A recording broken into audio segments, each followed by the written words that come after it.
important. D'accord dinañu ñëw ci point boobu ci kanam tuuti je pense que Yamoussa wax na ko. Yamoussa donc sa élément bi bu yéeme mais dañu bëgg rek de façon résumée. non am na loo xam ne moom dañ ko ciy nëbb. parce que élément bi moom du lépp lañ mën a woon ñi ñuy seetaan. ndax daf ci am wàllu woo xamante ni dafa xaw a am sensibilité. mais lii dinañ ci gën a waxtaan par rapport ak sujet bi ñu jagleel. mbiru loi d'amnistie parce que je pense que loolu. dem ci pour évoquer sa xalaat par rapport à la consommation dund gi loo ci xalaat. consommation dund gi moom c'est dans toutes les générations dans tous les gouvernements. c'est le principal xawma sonnette d'alarme bu ñu yor. population bi tamit loolu lañ leen mën a xaare. tu as pris le pays. Les gens ont payé leurs impôts. Tu as voté des budgets qui sont passés à des milliards actuellement, qui n'ont pas baissé même malgré li ñuy wax ne que l'argent n'est pas arrivé. L'argent a été xawma détourné, mal déclaré, mal tout, mais n'empêche que tey budget man xawma ban somme la ay milliards la. Donc ces milliards là kañ ngay yeewu nga gis ko.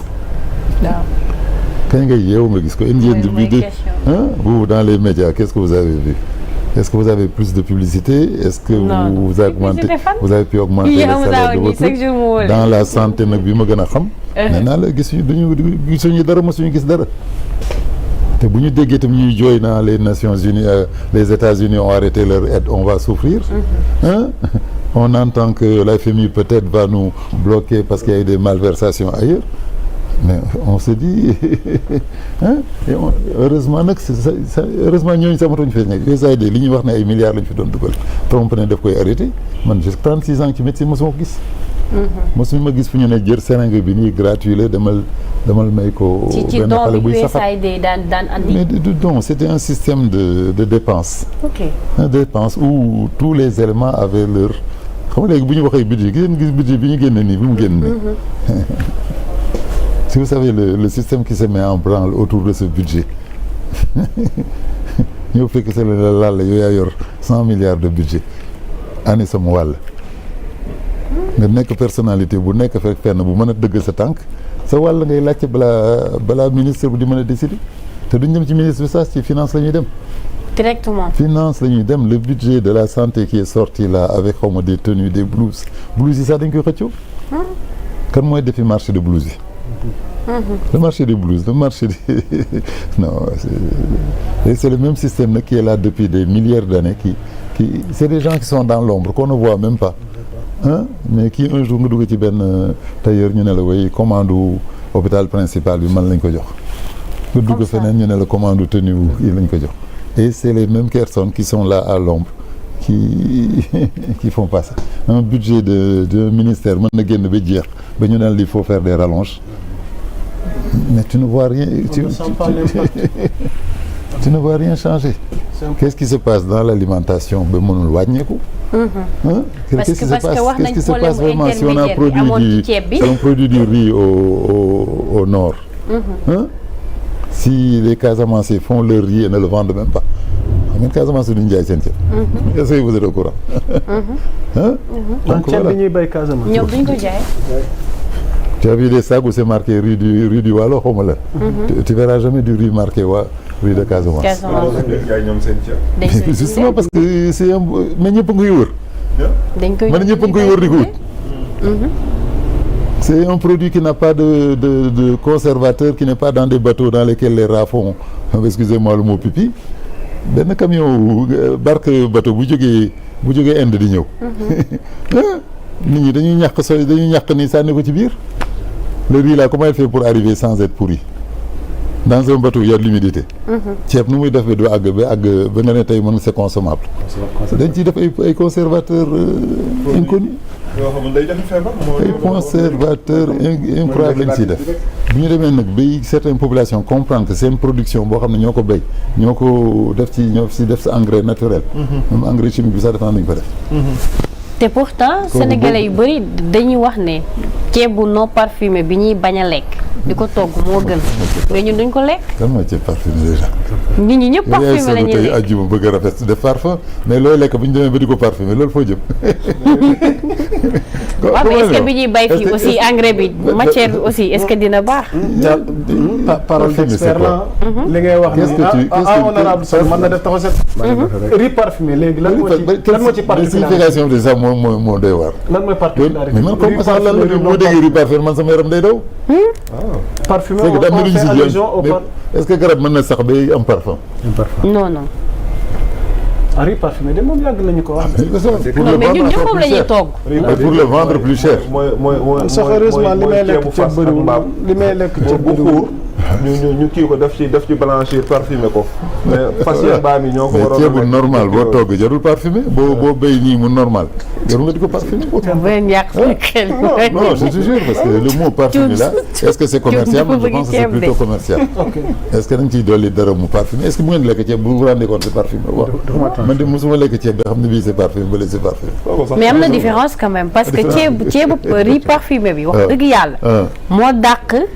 riz non parfumé bi mais par contre. ci wala ci goût. bon ci goût beeg yëpp parce que ceebu non parfumé bi am na noo koy toggee mun na neex mun na normal mais dafa am processus par exemple ceeb bi foog nga sebet ko xooj ko benn temps pour nga mun ko togg mu mun a nooy normal par contre passage boobu yëpp nag bu dee parfumé bi doo fa jaar yow da ngay sebet rek tey daal di parce que ça a été traité. voilà parce que ça a été traité. voilà loolu kese mooy différence bi. un peu au moment on faisait la publicité d'un riz boo xam ne ça ne colle jamais. waaw. oui vous vous rappelez. très bien. un riz qui ne colle jamais. donc lu ñu jël yoon ci la riz boobu pour mu bañ a coller. day na waar. bon pour te dire rek l'alimentation vraiment c'est important. Symboliquement un État qui tous les États qui sont passés ont fait semblant de baisser hein. Wade wàññi na le lendemain mu ne man de wàññi woon naa mais ndekete yow il y a des éléments que je ne maîtrise pas fii dès que le gouvernement a démarré on a soi-disant diminué soi-disant mais rien n'a diminué donc là quand même ce qui est bien c'est qu'ils se battent quand même avec les fournisseurs ou les lobbies du pain les lobbies de la farine pour que déjà ñoom ñu ngi kaas ñu ne vraiment ils seront mais kenn du wax ne maa ngi gagné xaalis bu bëri. macha allah parce que gis entrepreneur wala jaaykat buy kii ni man de tey am naa bénéfice bu bëri. donc suñu la déggee bu dee ci qualité la ñuy xool. ceeb bi ñuy bay fii nii brut. moo ëpp kii nu mu tuddati. santé par rapport ak riz bi ñuy importé. c'est important mais bien sûr. ok yow noo jëlee camion mën naa camion sax bateau xam nga ay par tonne lañ ciy dugal ci biir. te buy ñëw ça des fois du nekk ci sac day nekk en vrac. nit ñi di dox ci biir les ouvriers là dañuy dox ci biir. waaw mais aussi bu dee amoo autosuffisance alimentaire aussi tu seras obligé d'importer surtout foofu mooy. jinax yi tous les bateaux ont des rats. bateau boo gis ma sa. alors docteur pour ñu terminer. yooyu yëpp pour traiter ko. voilà truc moo tax l'indépendance alimentaire. foofu laa bëggoon. mooy vraiment l'objectif de l'État. et si on arrive à ça aussi automatiquement les prix diminuent. ok déjà rien le transport du riz de Inde wala de Chine à ici.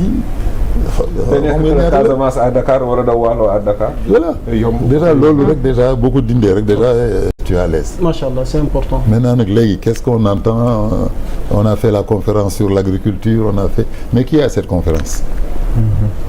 Son Excellence kan mooy ñëw ci conférence boobu. Les agriculteurs dimanche. Voilà. Les agriculteurs que j'ai vu en Casamance là qui est là avec son bêche dindi. Le Foutanké que je vois là dans son petit champ di fa yendu di fa fanaan. kooku mooy ñëw kooku ministre de l'agriculture ne le connaît pas. Les fonctionnaires de l'agriculture ne le connaissent pas. te kooku muy dundal déjà sa famille et di dundal ñeneen. parce que li ngeen di dégg yëpp mosu leen dégg ne que famine am na Sénégal. avec toutes les difficultés là. famine yi ngay dégg sax ñu ne ay dons de USAID nangam c'est des montages. C'est des milliards qui rentrent, que deux personnes mettent les sacs, on voit des sacs USAID que ñu daan jaay dans le marché. C'était marqué produit à ne pas vendre.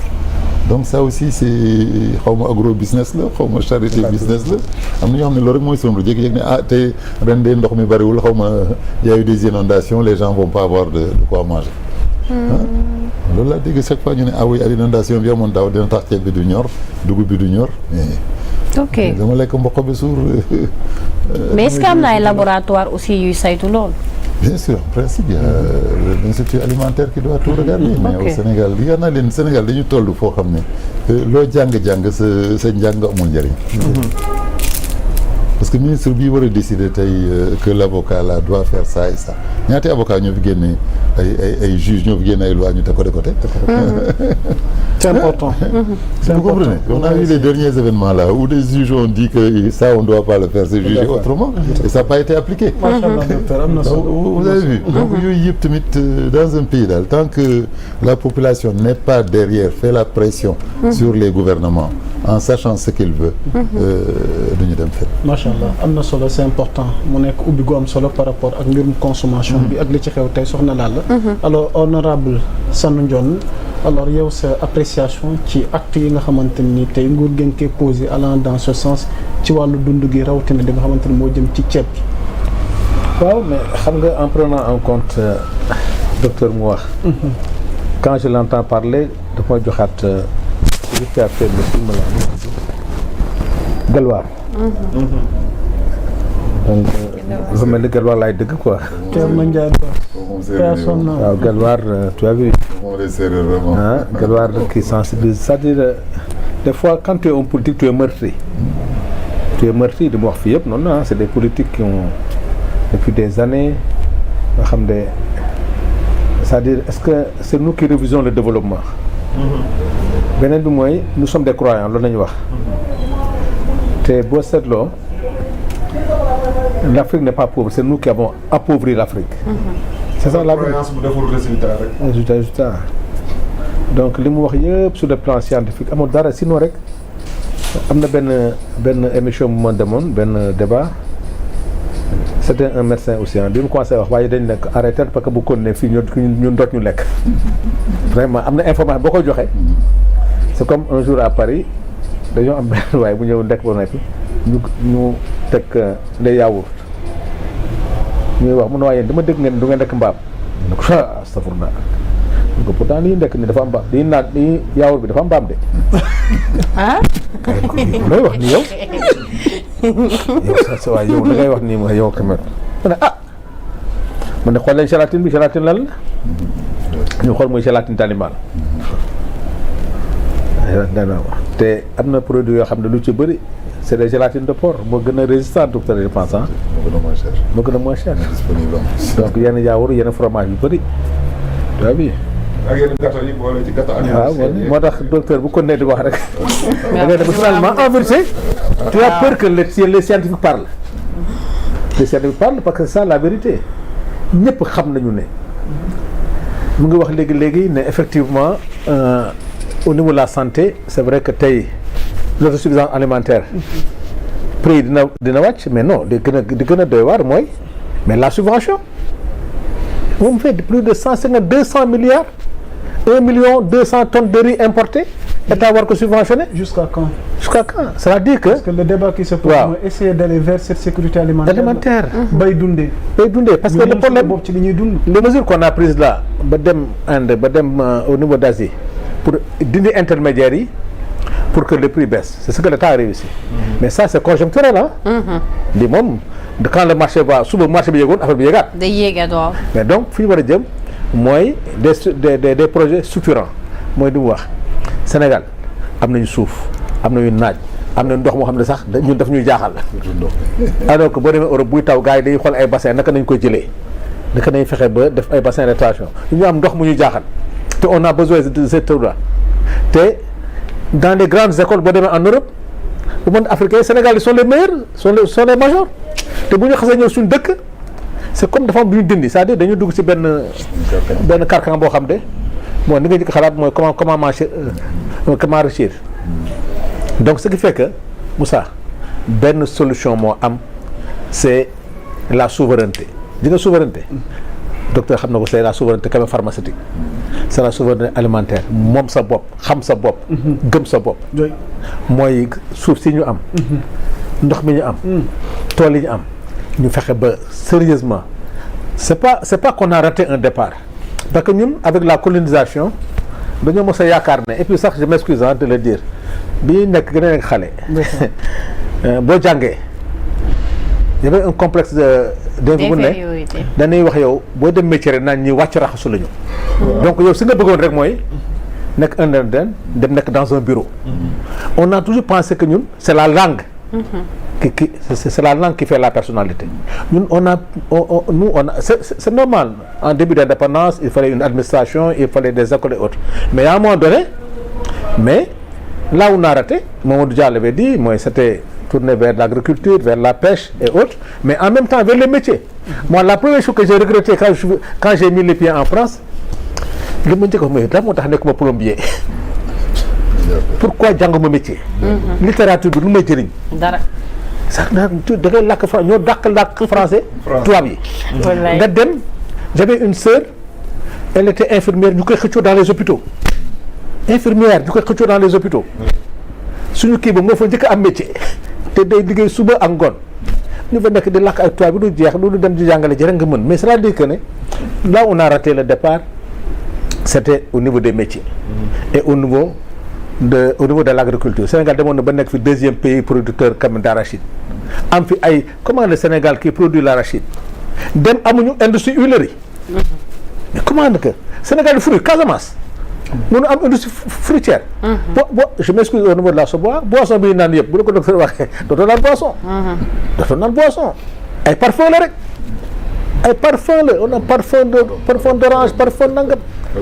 arôme waaw sax laa leen doon technique pour dire que Moussa. la solution. waaw fa laa bëggoon jëm ak yow. mooy ñu delluwaat ci li suñu mënin mooy l'industrialisation. L'emploi c'est la production. Si on ne produit pas on ne peut pas créer des emplois. Pour ñu produire nag il faut def retour à la terre jàngale métier li on a la chance les nouveaux métiers du pétrole du gaz. du fer et autres. Moussa comment peux-tu comprendre une jeunesse. boo am mu nekk un atout mu nekk un fardeau et que jeunesse boobu ñaari solution la ambulant jaay li nga jaay doo ko produire c'est l'importation ou bien càq-càq cette jeunesse là mais non ñu waaw voyage bi waaw non xaalis boobu sax pour voyager la politicien bu ñëw li leen njëkk a wax mooy boo ko jàppale ba élection jeex li ma njëkk a wax waaw doo ma topp ma tukki donc c'est kooku même yow mu ngi lay jàppale mais yaakaaram du pour nga créer ko emploi yaakaaram mooy noo ko jàppale pour mu génn donc cela veut dire que nous la première bataille c'est pas l'exode international c'est l'exode rural. gis nga li ñu wax rek fii ñi fi nekk yëpp sama mbokk yi la. tu as vu parce que bu ñu arrêter l'exode rural comment arrêter l'exode rural mooy l'industrialisation. mooy les pôles territoires. fexe bu nekk fi nga dëkk. mais la plus grande bêtise. Senghor à un moment donné Abdou Diouf on avait dit que Dakar on ne construit plus. Quand tu fais des aménagements des projets créer ay terres ay BRT c'est pour venir en ville alors que la police c'est de sortir les gens de la ville. léegi yaa ngi créé ay moyens de transport pour wax gars yi ñëw leen alors que yow sa politique moo doon génn leen dëkk bi génn leen Dakar au lieu de créer des chemins de fer pour génn Dakar dem vers feneen ak feneen tey toutes nos politiques de transport c'est d'amener les gens vers Dakar alors que ñun on avait dit avec Mamadou Diop on a tout fait pour toxal Sandaga. Parce que Sandaga les embouteillages les économistes les scientifiques xam ne ce que les embouteillages nous coûtent kenn mënu la wax lu mu doon mais tey c'est le secteur informel qui embouteille Dakar c'est pas l'administration. ANACIM yóbbu na ko Diamniadio anam c'est dëkk boo xam de 6 heures du matin jusqu'à 20 heures mu nga embouteillé ce n'est que le secteur informel. ku xëy même soxna si koñ bi mu dëkk am na tailleur boo xam ne moo gën a aay ci àddina. mais tant que demul Sandaga cette tailleur bi day mel deful dara. c'est un problème culturel. C'est important. Problème de donc mentalité. le problème de l'autosuffisance c'est la solution c'est de retourner vers la terre. Ousmane Sonko les jeunes gëm nañ ko. c'est le moment où ce que Ablaye Wade avait raté mooy bi mu ne xale yi.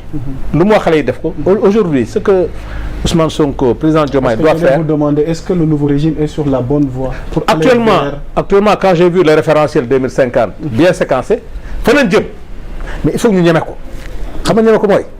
Sénégalais bëgg na changement mais bëggul mu ñëw ci moom. changement bi ne dem ci docteur de mais bu mu ñëw ci man. parce que maa la fadoon. boo ragalee rek mooy comme càq-càq yi nii. il faut des mesures radicales boo ko deful soit échoué. gars yi dañoo gaaw xoolal politiciens yi yow ñu ngi lay kii nga def service de commune di làqatu il faut que loolu arrêté pourquoi ñu war a xalaat ne ñun nos chefs religieux là ils doivent être des complices